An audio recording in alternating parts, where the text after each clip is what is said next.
Yo creo que deberían estar prohibidos este tipo de presentaciones, casi por decreto, porque te colocan en una posición realmente compleja. Primero, por la enorme amistad que me une, hermandad, con Manuel Herrera. Entonces, prácticamente todo lo que ha dicho, bueno, debería derogarse, porque te coloca una posición tan peligrosa que el punto de partida tiene que ser justamente el contrario. Permitidme que, a pesar de la enorme y de la brillante exposición que ha hecho Manolo, y también Manuel, al presentarme, permitidme que lo haga yo de una forma un poco más humilde. A ver, primero dejadme que os dé la gracia. Lo que está pasando no es normal, aunque aparentemente seamos pocos o seamos pocas las que estamos aquí. Lo más cómodo es quedarse en casa. El hecho de que hayáis desplazado ya es casi un gesto de heroísmo civil, y el punto de partida tiene que ser que yo os dé la gracia. Y el segundo, como decía, dejadme que me presente. Yo me llamo nada más que Antoni Manuel, y prefiero que me llamen nada más que Antoni Manuel. La máxima aspiración que tengo en mi vida es casi sentirme nada, o saberme nadie, que es lo que decía Imaraví, probablemente el pensador más importante que haya nacido jamás en la península ibérica. El sentirme nadie. Yo prefiero llamarme Antoni Manuel, a seca, sin los apellidos, y voy a intentar explicarme el porqué. En la tradición católica, en la tradición cristiana, en la tradición castellana, el nombre que te ponen cuando tú naces se mantiene intacto hasta que te mueres, como si la persona que nace fuese la misma durante todos los años de su vida. Y eso, todo lo que estáis aquí presentes sabéis que es mentira. Por eso en la tradición sefardí y en la tradición andalusí, el nombre está vivo desde que tú naces hasta que te mueres. De forma que el nombre se amolda a lo que tú eres en cada momento. La primera parte del nombre que contiene el futuro, la segunda parte del nombre contiene el presente, y la tercera parte del nombre contiene el pasado. Fijaros qué cosa más hermosa. En verdad, todos los que estamos aquí sentados somos eso, memoria. Somos un eslabón entre el pasado y el presente y el futuro. Eso es lo que somos.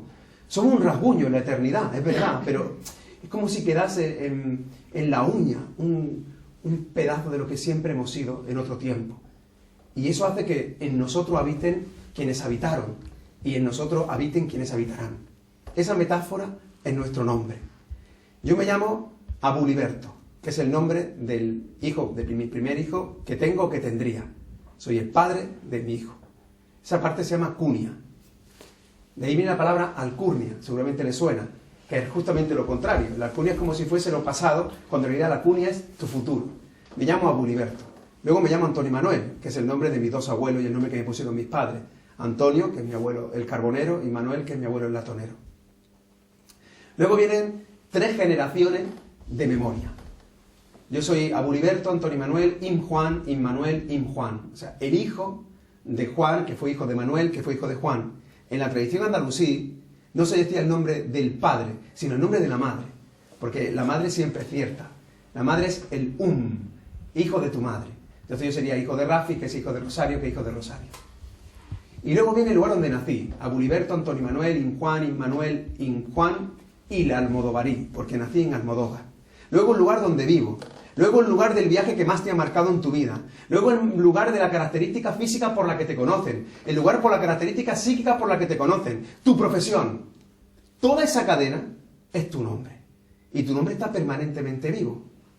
Y ahora díganme si en esa cadena no os veis reflejado, vosotros que sois de un pueblo, aunque tenga 40.000 habitantes, porque a nosotros no nos conocen con el nombre del que nos impuso la tradición castellana católica. Se nos conoce con el nombre de toda la vida, con el nombre de nuestra tradición andalusí. Y tú eres la hija de tu madre, la del oficio tal, esa tradición pervive intacta en el mundo flamenco y en el mundo, por ejemplo, taurino.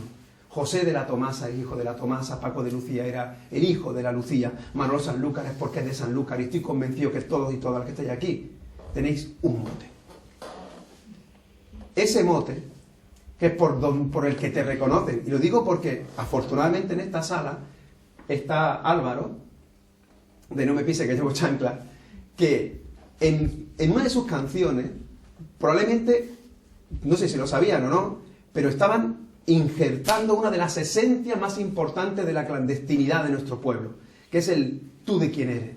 Porque cuando tú preguntas tú de quién eres, porque no quieres saber tu nombre católico castellano, Porque es que no sé cuál es. De hecho, todavía en muchos pueblos se colocan en las esquelas y como uno ponga quién ha muerto debajo en el monte, no sabes quién ha muerto, aunque esté el nombre y todos los apellidos.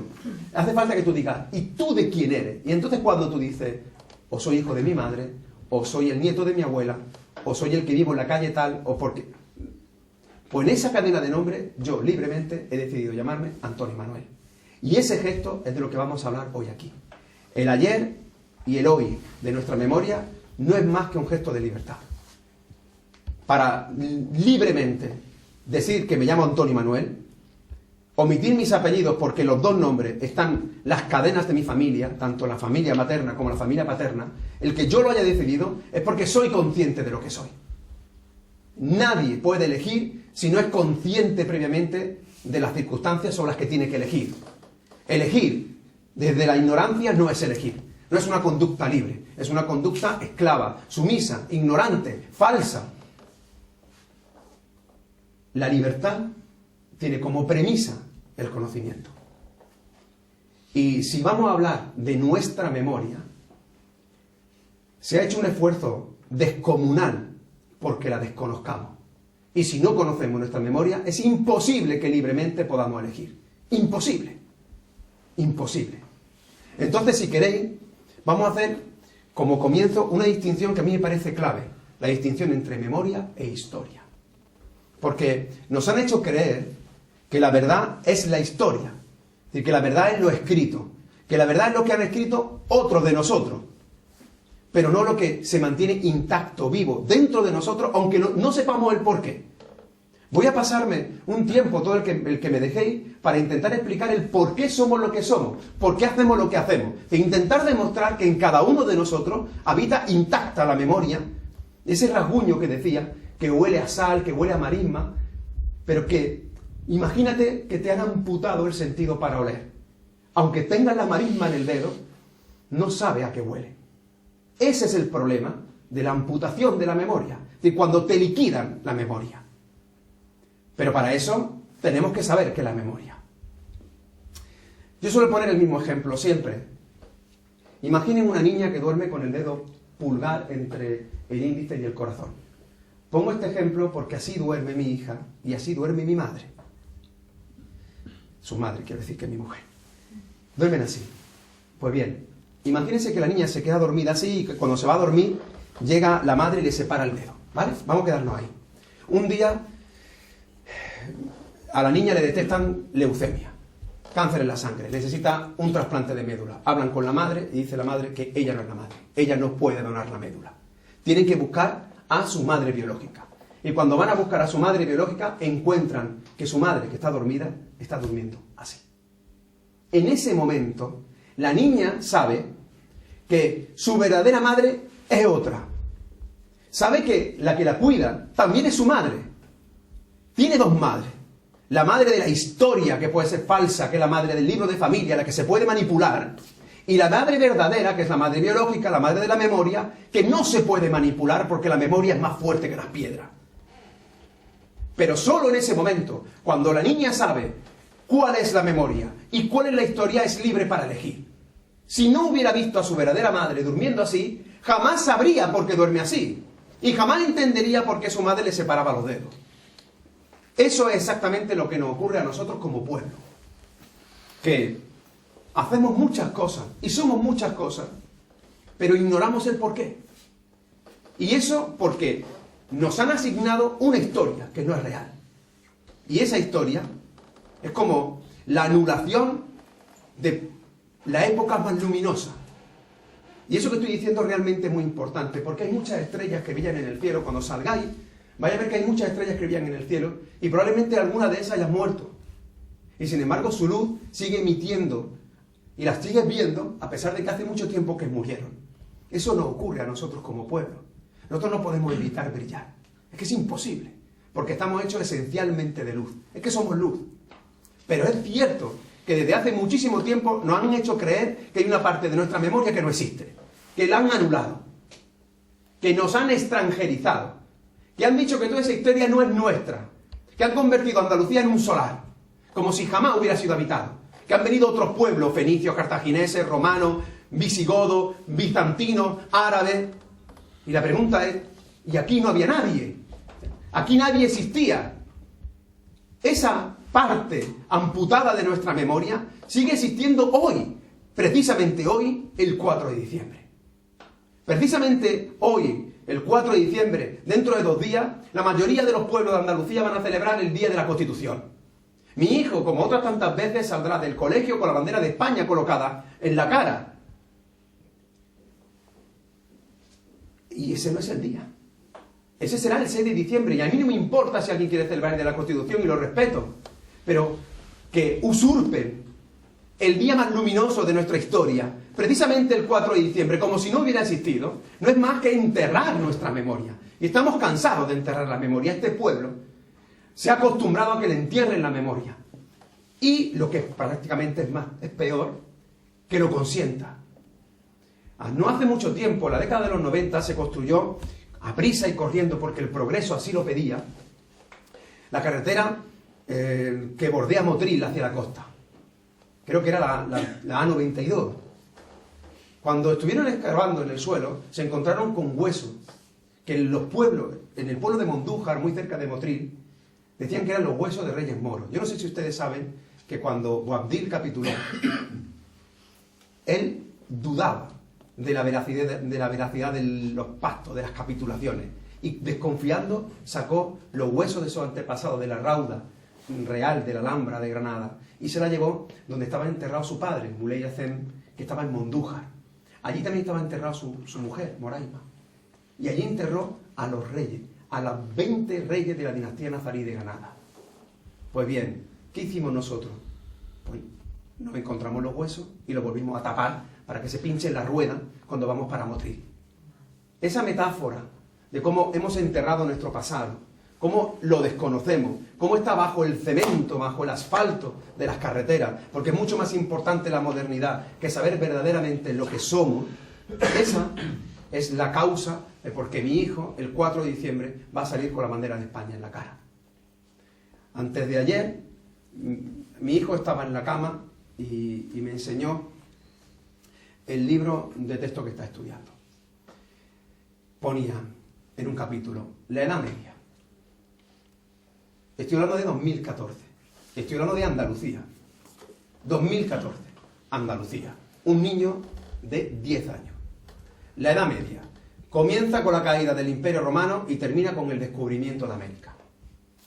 Yo le tengo que decir a mi hijo antes de empezar, mira, lo del descubrimiento lo vamos a tratar otro día, porque eso de que nosotros descubrimos a alguien que ya estaba, eso, ahora si quieres incluso lo explicamos. Pero dice, durante la Edad Media había 3 estamentos, la nobleza, el clero y los gremios y el campesinado. Y al lado hay una lámina preciosa, con un castillo, con un caballero, con un monje y con una mujer. Sí, ¿no? ¿Estamos de acuerdo? Pues cuando yo lo vi, se me saltaron 2 lagrimones, porque yo le dije a mi hijo, mira, esta es la historia de la Edad Media en Soria, o en Valladolid, pero no en Córdoba.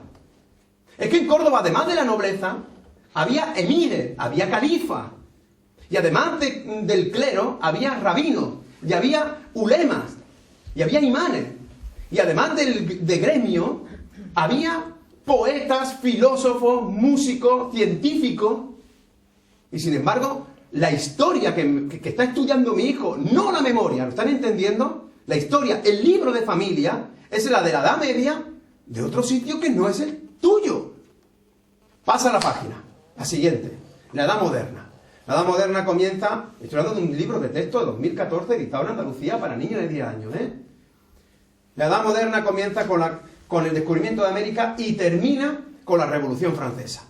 Y dice el libro de texto, gracias al descubrimiento de América y a que llega dinero y oro y riqueza, entonces empiezan a construirse palacios, se desarrollan las artes, empiezan a editarse libros y entonces se producen los primeros inventos y los grandes descubrimientos científicos. Entonces cojo a mi niño y digo, mira, Liberto, dice este libro que la Alhambra, cuando fuiste conmigo, se construyó 1000 años después. Dice este libro que los Real Alcázares de Sevilla se construyeron 1000 años después, eso que viniste conmigo. Dice este libro que la mezquita de Córdoba se construyó 1000 años después. Dice este libro que el puente de Infirnás, que está evocando a la primera persona que voló en la historia mucho antes que Leonardo da Vinci, pues voló 1000 años después. Dice este libro que cuando viste la gafa de Algafa X en el Museo Arqueológico de Córdoba, se descubrieron 500 años después. Desmontar todo eso es un enorme esfuerzo, es muy cansado, pero tenemos que hacerlo. Y fíjate que me lo contaba Pedro cuando venía en el coche, cuando me traía para acá, que es simplemente aplicar el sentido común. Pero el sentido común, si se ignora, si se amputa, es imposible que se conozca. Recolocar el sentido común sencillamente en lo que te rodea es muy difícil, es prácticamente imposible. Vamos a empezar, si queréis, por algo de sentido común. ¿Cuándo dicen que nacemos? Pues nacemos cuando nace España. ¿Y cuándo nace España? España nace como Estado cuando se extermina la diferencia. Así. Hay una decisión política fundamental que dice que para ser español no se puede ser distinto. Eso ocurre en dos momentos que están clavados en el subconsciente de muchos andaluces que vivieran como una especie de lobotomía, como una especie de síndrome de Estocolmo, que han llegado a creer esta enorme mentira. Todo comienza cuando se decide que no se puede ser judío o no se puede ser musulmán en la península. Primero.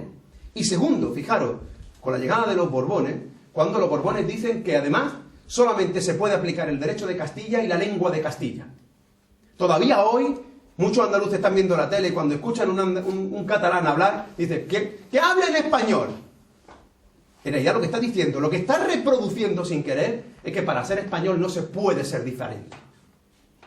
Cuando, por la defensa del nombre y la memoria de la mezquita de Córdoba, a mí me acusan de etarra y de yihadista, en realidad lo que me están diciendo es, tú no eres español. Me están diciendo, tú eres diferente. Ese momento fundacional del Estado español, ocurre cuando por decreto se decide que no se puede ser judío y no se puede ser musulmán. La primera fecha es el 1492 de la conquista de Granada. Se decide que no se puede ser judío, es decir, no se puede ser sefardí.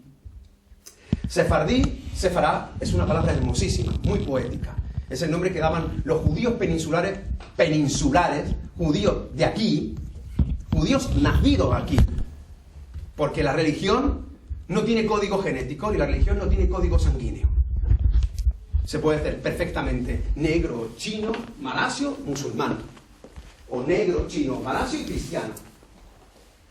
Pues bien, empezamos con los sefardíes. Sefarad es una palabra, esto que voy a decir, ojalá no lo olviden nunca. Te pueden destruir todo, los bienes, los muros, las piedras, los documentos, todo menos la memoria de los sonidos. Una de las enormes grandezas que tenemos en Andalucía es que la memoria habita en nuestra garganta. La garganta sí que no la pueden derogar. De hecho, vosotros que habláis en los palacios ceceando, lo único que estáis haciendo es reproducir uno de los sonidos ese con lo que tuvisteis que aprender el castellano. Pues bien, Sefarad viene de la raíz, la misma raíz que Hispalis, que de Hespéride, el jardín de las Hespérides. Los judíos sefarditas, los judíos que vivían aquí, tuvieron que convertirse al catolicismo, porque es verdad que muchos se fueron, pero la inmensa mayoría se quedó. Porque si mañana hay una orden que decide que vosotros tenéis que iros de los palacios, a no ser que aprendéis alemán, o sea, si mañana viene Angela Merkel y dice, tenéis que aprender alemán, o si no, os vais de los palacios, a lo mejor la primera generación lo va a pasar mal, pero la segunda seguro que sabe alemán, y no se va, y se queda en su casa. La mayoría se convirtió al catolicismo. De hecho, todavía, aunque lo estoy diciendo de los sefarditas, pero aplicarlo, por ejemplo, a los musulmanes andalusíes, todavía, por lo menos en mi pueblo, se dice que el que no está bautizado está morido. Y sí, bueno, pues esta conversión al catolicismo lo hacía marranos. El sefardí, el judío, que se convierte al catolicismo, es un marrano. Y además se convierte en un insulto. No seas marrano. Perro judío. Fijaros que el perro es un animal odiado por el Islam. No sé si lo sabían. Tú vas a Chauen y no hay ni un perro, solamente hay gatos. El perro judío es un doble insulto. Es un insulto grave en el que está diciendo, eres judío y musulmán. Todavía se dice, no me jodas la marrana. No joder la marrana no es tener relaciones con una cerda. es no fornicar con una judía. Porque joder la marrana, es decir, tener relaciones sexuales con una judía, es probablemente tener judíos. Incluso también se dice lo de, me dejaste a 2 velas. Una de las celebraciones más importantes de los judíos es la fiesta de Sabbat, el sábado, en el que se colocan 2 velas en la ventana. Si se descubrían 2 velas en la ventana, podía ser acusado de judía. Y entonces lo que hacía la Inquisición era arrebatarte todos tus bienes. Quedarte a 2 velas se ha descubierto que eres judío y te hemos quitado todo tu patrimonio. Los judíos se quedaron, muchos se fueron, es verdad. Pero los que se fueron, y esto también es importante, y no se suele decir, y estaría bien que lo recordemos, los que se fueron, la mayoría no eran sefardíes, eran ya marranos. Lo que pasa es que ellos no se van a llevar el estigma, ellos no van a llevarse el insulto. Pero eran marranos porque hablaban ya castellano.